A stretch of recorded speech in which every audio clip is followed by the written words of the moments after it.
या बातमीचे प्रायोजक आहेत हॉटेल बड़े मियां।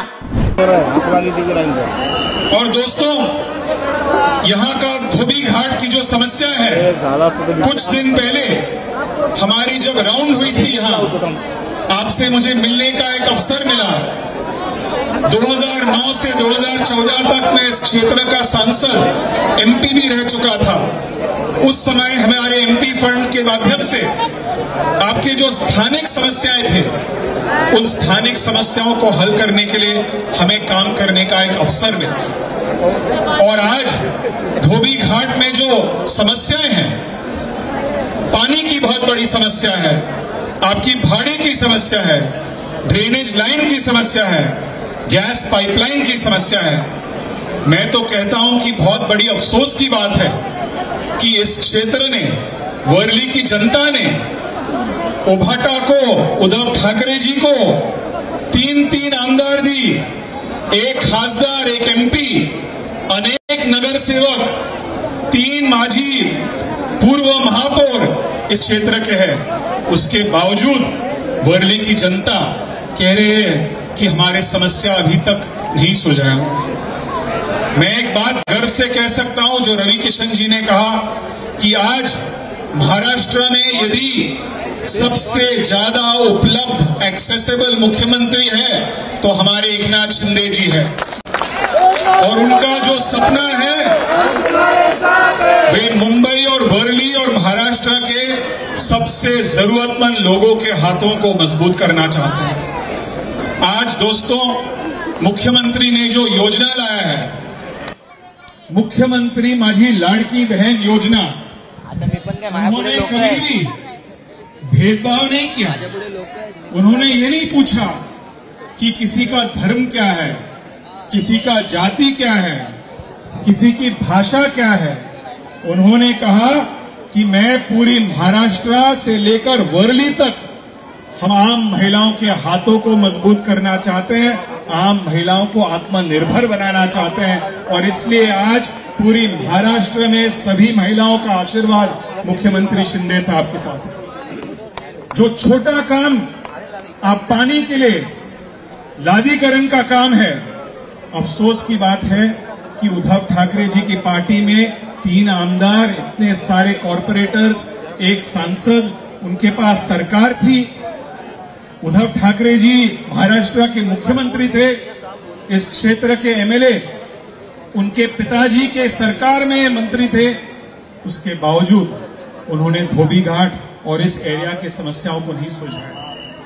मैं आपको पूरी कॉन्फिडेंस से एक बात कहना चाहता हूं कि आज महाराष्ट्र में पहली बार हमें एक ऐसे मुख्यमंत्री मिला है। ड्रेनेज लाइन, पानी की समस्या तो बहुत छोटी समस्या है, वो जल्द से जल्द मुख्यमंत्री साहब के नेतृत्व में हल हो जाएगा। मुख्यमंत्री साहब की इच्छा है, उनकी सपना है कि आम मुंबईकरों को जो झोपड़पट्टी में रहते हैं, जो चौल में रहते हैं, उनको परमानेंट घर मिलना चाहिए, मालकी हक का घर मिलना चाहिए। यही काम मुख्यमंत्री शिंदे साहब पिछले 2 सालों से कर रहे हैं। हमारे घाटकोपर का रमाबाई नगर 25 सालों से वो अटका हुआ था। मुख्यमंत्री शिंदे साहब ने राजनीतिक इच्छा शक्ति दिखाकर वो काम पूरा किया। वहां के हजारों जो भाड़ेकरू है, जो वहां झोपड़पट्टी में रहते हैं, उनको उन्होंने चाबी दिया, घर का, मकान का मालिक बना दिया। और यही काम आज हम वर्ली और दक्षिण मुंबई में लाना चाहते हैं। बीडीडी चौल का जो समस्या था, वहां के जो नागरिक वहां रहते हैं, उनकी एक सपना थी कि हमें परमानेंट बेसिस पर घर मिलना चाहिए। ये काम यदि किसी ने किया तो हमारे मुख्यमंत्री शिंदे साहब ने किया। हमारे सफाई कर्मचारी बहुत बड़ी संख्या में इस एरिया में रहते हैं। हमारे आर्थर रोड जेल में हमारा मेघनगर है, सफाई कर्मचारियों को घर देने का काम मुख्यमंत्री शिंदे साहब ने किया। जो सफाई कर्मचारी थे वे मेरे पास आए थे, उन्होंने कहा कि मिलिंद भाई, हमारी बिल्डिंग जो सफाई कर्मचारी के क्वार्टर्स है, उसका पुनर्विकास हो रहा है। हमें बीएमसी ने भाड़ा दिया है, 14,000 रुपये प्रति महीने का भाड़ा दिया। आप कृपया मुख्यमंत्री साहब के पास जाकर उनसे निवेदन कीजिएगा कि वो 24,000 रुपए का भाड़ा करें। मैंने मुख्यमंत्री के पास एक डेलीगेशन मैंने लीड किया।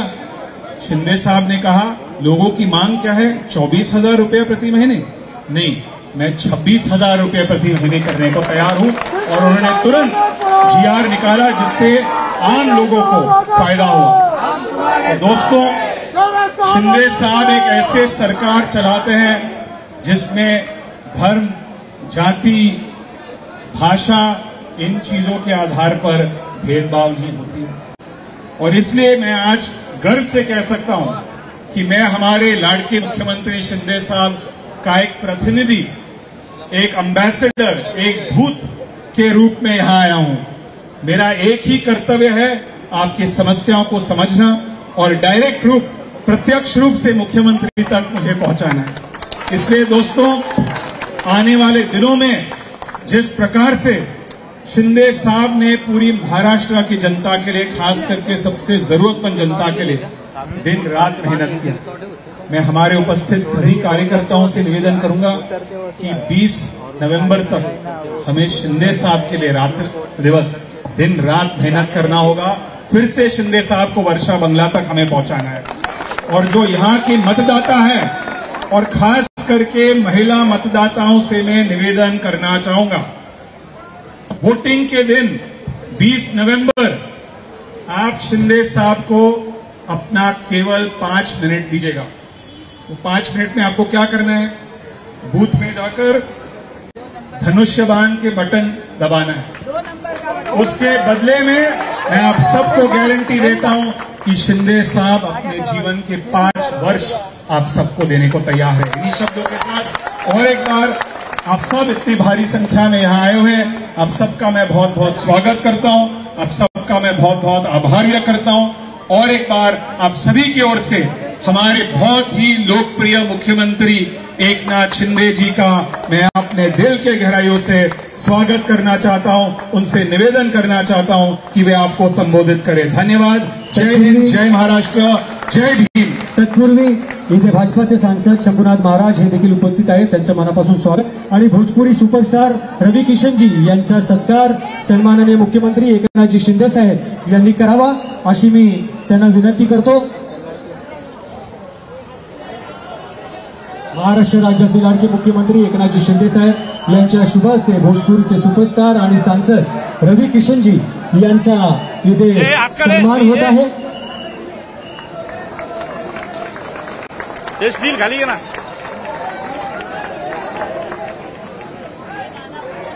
त्याचबरोबर राजेश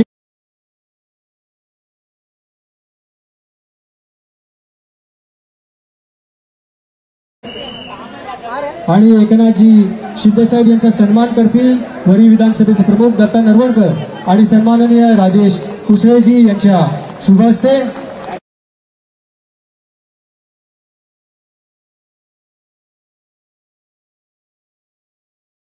छत्रपति शिवाजी महाराज की जय। भवानी जय श्री राम, जय जय श्री राम।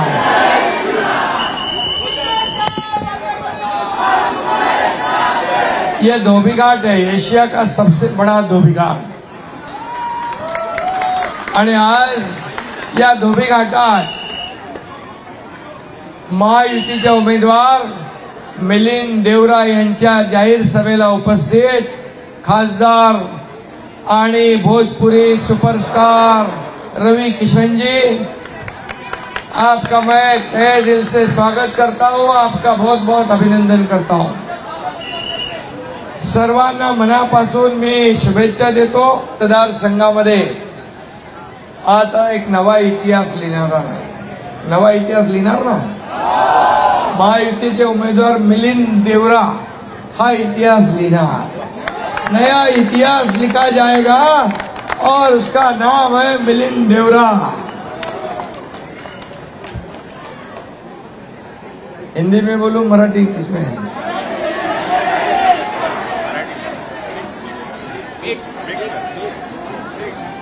तुम्हें 20 तारखेला धनुष्य बाणाचं बटन दाबणार पक्का? मिलिंद देवराला निवडून आणणार? माझ्या लाडक्या बहिणीने हात वर करा, किती लोकांना पैसे मिळाले?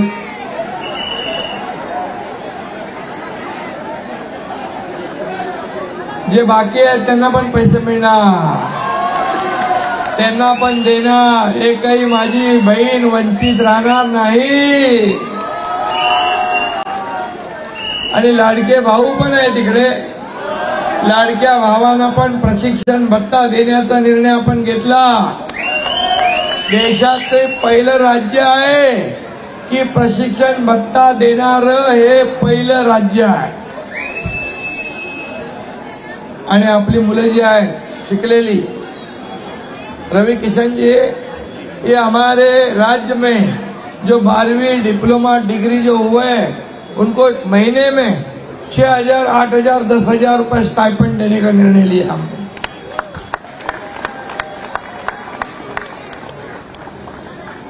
असे किती निर्णय. लाडकी बहीण योजनेला विरोध किती लोकांनी केला.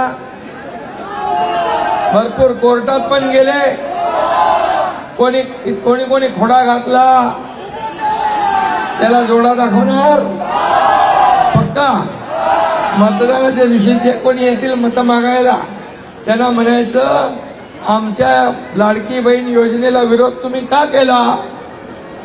तुम्ही काय काय म्हणाले. महिलांना काय भीक देताय का, लाच देताय का, विकत घेताय का. अरे बाबा, थोडी तरी जनाची नाही मनाची तरी लाज वाटली पाहिजे होती. माझ्या लाडक्या बहिणींचा अपमान तुम्ही केला. पण तुम्हाला मी सांगतो, हा एकनाथ शिंदे कुणाचाही बाप आला कुणा तरी सुद्धा लाडकी बहीण योजना बंद होऊ देणार.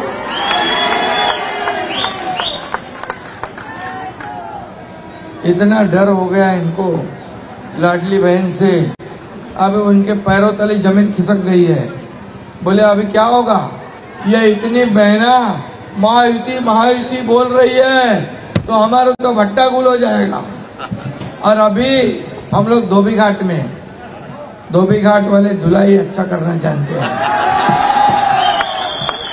अरे हम लोग सब लोग अच्छे कपड़े कड़क पहनते आपके वजह से. और अभी आपको कौन सी धुलाई करनी है. महाविकास आघाड़ी की यहाँ पर 3 आमदार होने के बावजूद हुआ क्या काम. झालं काम. मग आता काय करणार. 3 आमदार, 1 खासदार, 3 माजी महापौर, तरी सुद्धा तुमच्या या मतदारसंघाला काय मिळालं. क्या मिला है. कुछ मिला है. और इसलिए खुद सांसद होने के बावजूद राज्यसभा सदस्य होता मिलिंद देवरा, त्याला बोललो तुझी गरज आहे ये इकडे आणि इकडे इथं उभा राहा. आणि आता आपला सेवक बनवून या ठिकाणी तो काम करणार आहे. धोबी घाटच्या समस्या ज्या आहेत त्यात आपण सोडू, परंतु लोकांच्या सुखदुःखामध्ये कोण धावून येतो. शिवसैनिक, महायुतीचा कार्यकर्ता. काही झालं आता इथं कोळीवाडा आहे, कोळीवाडा बाजूला तिकडे कोळी लोकांनी मागणी केली की जो काय पुलाचा स्पॅन होता तो 75 मीटरचा 150 मीटर करायचा. बरोबर ना. अगोदरच्या मुख्यमंत्र्यांनी सांगितलं, तुमच्या आमदारांनी सांगितलं हे होणार नाही, हे होणार नाही. मी मुख्यमंत्री झाल्यानंतर पहिल्याच दिवशी कोळी लोकांना बोलवलं, अधिकाऱ्यांना बोलवलं, आयुक्ताला बोलवलं. बोले आपल्याला डिझाईन बदलायला लागेल, 350 कोटी जास्ती खर्च होईल. अरे मी बोललो काय बदलायचं ते बदल, पण आज स्पॅन वाढवून दे. कोळी लोकांना त्यांच्या बोटी सुरक्षितपणे आल्या गेल्या पाहिजे. लगेच आपण करून टाकला निर्णय ताबडतोब. आणि म्हणून या ठिकाणी सरकार कोणासाठी आहे. सरकार सर्वसामान्य माणसासाठी आहे, गोरगरिबांसाठी आहे. या ठिकाणी मुंबई मधले रस्ते अभी हम लोग रवि किशन जी मुंबई में इतने साल खड्डे में प्रवास किया सब लोग, हर बारिश में खड्डा खड्डा, लोग मरते थे। लेकिन हमने इस बार पूरे रोड मुंबई के कंक्रीट करने का निर्णय लिया है। कंक्रीट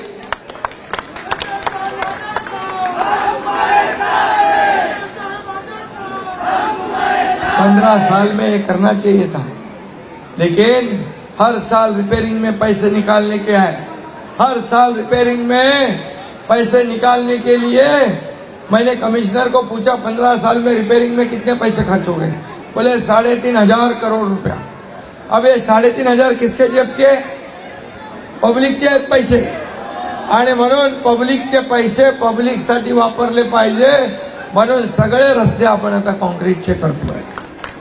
मुंबई खड्डे मुक्त होणार, मुंबई प्रदूषण मुक्त होणार, मुंबई भ्रष्टाचार मुक्त होणार। तुम्हाला माहित आहे डीप क्लीन ड्राईव्ह आपण चालू केला, साफसफाई रस्त्यांची चालू केली। रस्ते धुताना कधी बघितले तुम्ही? पाण्याने धुताना कधी बघितले? ते आपण चालू केले, पण ते पाणी पिण्याचं नाही, रिसायकल केलेलं। नाहीतर तुम्ही म्हणाल हमारे इधर पाणी नाही और पाणी रास्ते को धो रहे। आणि म्हणून या ठिकाणी मी एवढंच सांगतो, आपल्याला एक चांगला उमेदवार आपण दिलाय तुम्हाला, मिलिंद देवरा। एक अभ्यासू आहे, तो खासदार राहिलेला आहे, तो मंत्री आहे, मंत्री होता आणि त्याच्या मतदारसंघात वरळी बी होता। म्हणजे हा वरळीचा वरळीकर आहे, स्थानिक आमदार आहे। आता उमेदवार जे आहेत बाहेरून आलेले, त्यांना काय करणार तुम्ही? पार्सल। आणि म्हणून आम्ही मिलिंद देवराला उमेदवारी दिलेली आहे। खरं म्हणजे मिलिंद देवराला या सगळ्या भागाची माहिती आहे, कारण त्यांनी काम केलंय। 2दा इकडे खासदार होता, त्याचे वडील पूर्वी पण खासदार होते, मंत्री होते, अनेक 5 वेळा, लोकसभेचा 5 वेळा। आता बघा, आपण डायरेक्ट राज्यसभेतून त्याला इथं बोलवलं तुमची सेवा करायला, याच्यावरून समजून घ्या की या वरळी विधानसभेमध्ये आपल्याला काम करायचं आहे, याचा विकास करायचा आहे। कोविड मध्ये अगोदरचे लोक काय करत होते?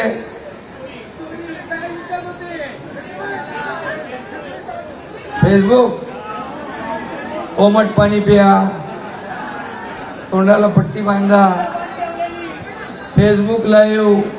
अरे एकनाथ शिंदे लोकांमध्ये फिरत होता, पीपी किट घालून हॉस्पिटलमध्ये जात होता, लोकांना मदत करत होता।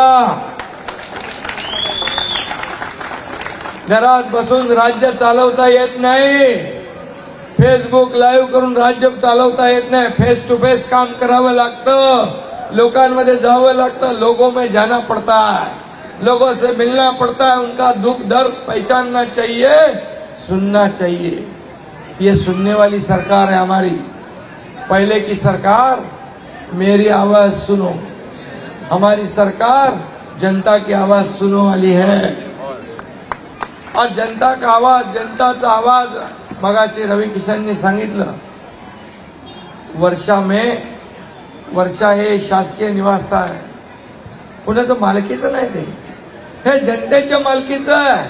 त्याच्यावर बंदी होती, मी मुख्यमंत्री झाल्यावर त्याचे सर्व उघडून टाकला। वर्षा जनतेसाठी, लोकांसाठी, सगळ्यांसाठी कोणी पण येऊन भेटू शकतो।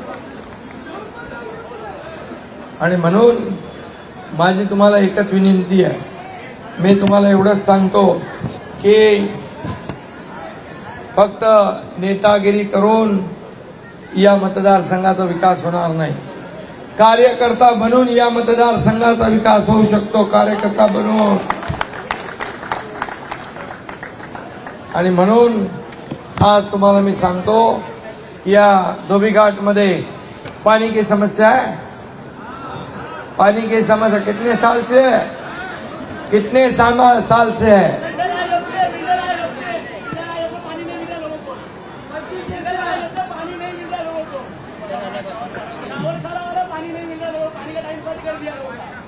अच्छा, इसके लिए मैं बोलता हूं, आपको तो पानी मैं दूंगा, लेकिन आपको पानी मैं दूंगा, लेकिन विरोधी पक्ष के हम जो ये है कैंडिडेट,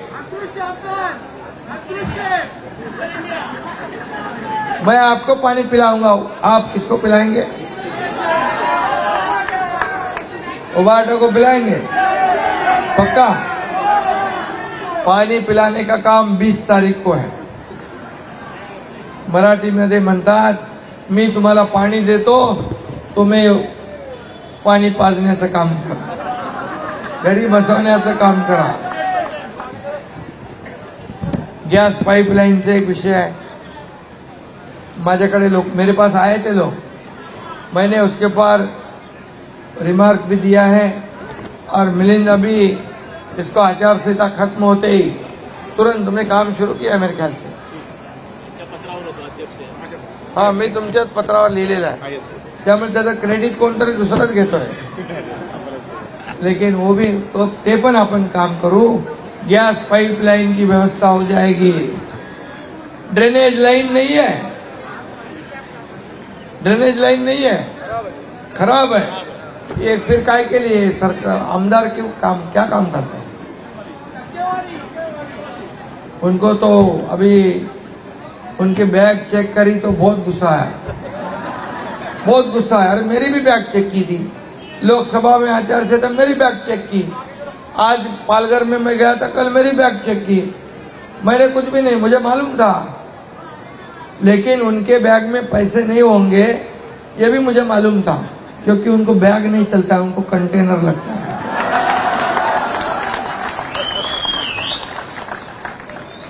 क्योंकि मेरे से ज्यादा किसको मालूम होगा. अब क्या है, वो लोग उनका ड्यूटी कर रहा है. इलेक्शन कमीशन ने कहा है उनकी ड्यूटी करो, तो उनकी ड्यूटी कर रहे हो, तो उसमें गुस्सा क्यों? बोले नाम क्या है, अब कहां से अपॉइंटमेंट है, अपॉइंटमेंट लेटर दिखाओ. क्या अपॉइंटमेंट लेटर क्या जेब में लेके घूमता कोई?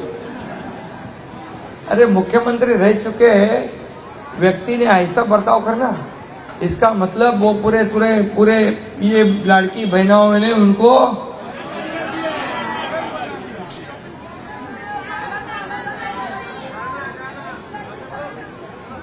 मेरे लाडली बहनों ने पूरे राज्य में एक ऐसा माहौल बनाया है.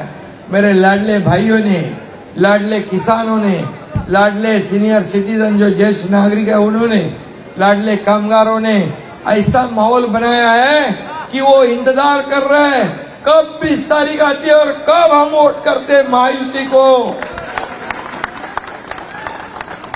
क्योंकि महायुति सरकार देने वाली है. मैं आपको बताता हूं, ये लाडली बहना योजना हमने क्यों शुरू की, मुझे पता है. इथं मराठी माझ्या बहिणी आहेत. मी पाहिले गरिबी, मी शेतकऱ्याच्या कुटुंबातून आलोय. माझी आई महिना कसं चालवायची तिची तगमग मी पाहिली आहे. दुधाचं बिल, लाईटचं बिल, राशनचं बिल, कोणी दवा उपचाराला कसं सगळं करायची हे मी पाहिलं. आणि त्याच वेळी मी विचार केला, जेव्हा माझ्या हातात अधिकार येईल माझ्या बहिणींना मी सुखी केल्याशिवाय राहणार नाही. और इसलिए मैंने योजना करी है. अभी 1500 रुपया मैंने कहा. अभी मैंने उस वक्त कहा था कि 1500 पे आपको नहीं रखूंगा, मेरे लाडली बहना जितना आशीर्वाद देंगे उतना आपका पैसा बढ़ाते जाऊंगा, आपको लखपति बहना बना के रहूंगा. अबे हमने देखो जो बोलते वही करते हम. ये महायुति का वचननामा है, कोल्हापुर में हमने जाहिर किया है, और इसमें पहले नंबर पे लाडक्या बहिणींना 1500 से 2100 रुपये केले आपण. अभी 2100 रुपया मिलेगा. सरकार स्थापन होने के बाद शेतकरी किसानों को कर्ज माफ कर दिया. अभी इधर आपके भी रिश्तेदार तुमचे नातेवाईक असतील ना आपल्या गावात, शेतकऱ्यांना कर्ज माफ केलं. शेतकऱ्याला 12,000 मिळत होते, केंद्राचे मोदी साहेबांचे 6,000, आपले 6,000 आपण आता 15,000 रुपये केले। हमारे राज्य में कोई भी भूखा नहीं सोएगा। रोटी कपड़ा मकान देने का हमने घोषणा कर दी है। हर एक को घर मिल रहा है। पीएम किसान, इनको अभी घर मिलना है, देना है। यहाँ पर जितने भी लोग रहते हैं, झोपडपट्टी पुनर्विकास योजना तुमची रखडली आहे ना, ती आता आम्ही रमाबाई कॉलनी केली। मगाशी मिलिंदनी सांगितलं, रमाबाई कॉलनी 17,000 लोकांची आहे। 25 वर्ष बिल्डर काय पळून गेला, त्याचा आम्ही ताबडतोब SRA आणि MMRDAच्या माध्यमातून त्याचा विकास करतोय। त्यांना भाडं मिळत नव्हतं, काही लोक मरून गेले। या एकनाथ शिंदेने 3 लाख, 5 लाख, 6 लाख त्यांना भाड्याचे चेक दिले। त्यांच्या डोळ्यामध्ये मी अश्रू पाहिले की त्यांना विश्वासच वाटत नव्हता की कधी आमचा पुनर्विकास होणार नाही। पण मी आपल्याला सांगतो, पुनर्विकास करण्यासाठी आम्ही योजना केलेली आहे। सगळे MMRDA, MSRDC, MIDC, BMC, CIDCO, MMRDA 7 एजन्सीला आम्ही घेतले। 7 एजन्सी एकत्र केल्यात। दरवर्षी प्रत्येकाने मोठमोठे 5-10 प्रोजेक्ट चालू करायचे, लोकांना भाडं द्यायचं आणि पुनर्विकास थांबलेला पुनर्विकास करायचा। मुंबईच्या बाहेर गेलेला मुंबईकर वापस मुंबईत आणायचा, ही योजना। आता विपक्ष वाले बोलतात, महाविकास आघाड़ी हमारी सरकार आएगी तो हम ये बंद करेंगे, वो बंद करेंगे, वो बंद करेंगे। अरे चालू क्या करेंगे वो तो बता। भाडा बिडा सगळं आम्ही आता चालू करू, आपण टेक ओव्हर करू गव्हर्नमेंट आणि तुम्हाला भाडं देऊ। आता इथं पण भाड्याचा विषय आहे ना। दुसरा सगळ्यात महत्वाचं म्हणजे तुमच्या वीज बिलाचा आम्ही विषय घेतला। जे वीज बिल येतं तुम्हाला, त्याच्यामध्ये 30% सवलत देण्याचा निर्णय घेतला। रोजगार वगैरे मिळेल त्यासाठी पण आपण काम करतोय। या इथल्या धोबी घाटाचे भाड्याचा विषय का नाही, इथलं धोबी घाटाचा पण ज्यांचे भाडे थांबलेले आहेत, आचारसंहिता संपल्यानंतर या सगळ्यांना भाडं देण्याचं काम आपलं सरकार आहे। गॅस लाईन तर करणारच आपण, कारण समोरचे गॅसवर गेलेले आहेत। गॅस लाईन आपल्याला करावीच लागेल। महाविकास आघाडी खाली स्टेची आघाडी आहे। स्टे द्या, बंद करा, सगळे प्रोजेक्ट बंद केले। कोस्टल बंद, अटल सेतू बंद, मेट्रो बंद, कारशेड बंद। स्पीड ब्रेकरचं राजकारण तुम्ही केलं। स्पीड ब्रेकर आम्ही उखडून फेकून टाकले आणि काम चालू केलं। आता सांगा, सरकार बदललं नसतं एवढे झालं असतं? सरकार कोमात गेलं होतं आणि म्हणून आम्ही सरकार बदल टाकलं, टांगा पलटी कर दिया। और इसलिए आज इतना काम टांगा पलटी घोड़े फरार, तुम्हाला माहित आहे सगळं। आणि म्हणून अभी टाइम हुआ है। सुरक्षा याच्यात काय, सुरक्षा व्यवस्था न होने, सुरक्षा व्यवस्था कर देंगे हम। कपड़े का चोरी होता है, उसके लिए भी उसका इंतजाम किया जाएगा। अरे मुंबई के जो साफ सफाई कर्मचारी हैं, उनकी बस्ती की हालत खराब थी। मैं खुद गया। जो मुंबई सफाई करते हैं, मुंबई साफ स्वच्छ करतात, त्यांचं कसं राहणं होतं। संडास तुटले फुटलेले होते, घरं तुटली फुटलेली होती। मी सांगितलं, मुंबई का असली हीरो कौन है? मैं बोला सफाई कर्मचारी, सफाई कर्मचारी। सफाई जो मुंबई की सफाई करते हैं वो, और कपड़ों की धुलाई करते हैं वो। अभी मेरा एक काम करोगे 20 तारीख को, पक्का नक्की करना। जेवढे मुंबईमध्ये 2 नंबर बटन आहे आपला, 2 नंबर बटन धनुष्यबाण एवढा दाबा की समोरच्याचं डिपॉझिट जप्त झालं पाहिजे. माझं एक काम करा, माझ्या लाडक्या बहिणींना मी सांगतो, मेरे लाडली बहिणा को बोलता है, तुम्ही जावा, आता घरी जाणार ना, जे तिकडे आपल्या आणखी लाडक्या बहिणी आहेत त्यांना सांगा आम्ही मुख्यमंत्र्यांना भेटून आलोय. मुख्यमंत्री म्हणजे मी तुमचा भाऊ आहे, भावाला भेटून आलोय आणि भावानी सांगितलंय काही चिंता करायची नाही, कुणाचाही माईकाला आला तरी लाडकी बहीण योजना बंद करणार नाही.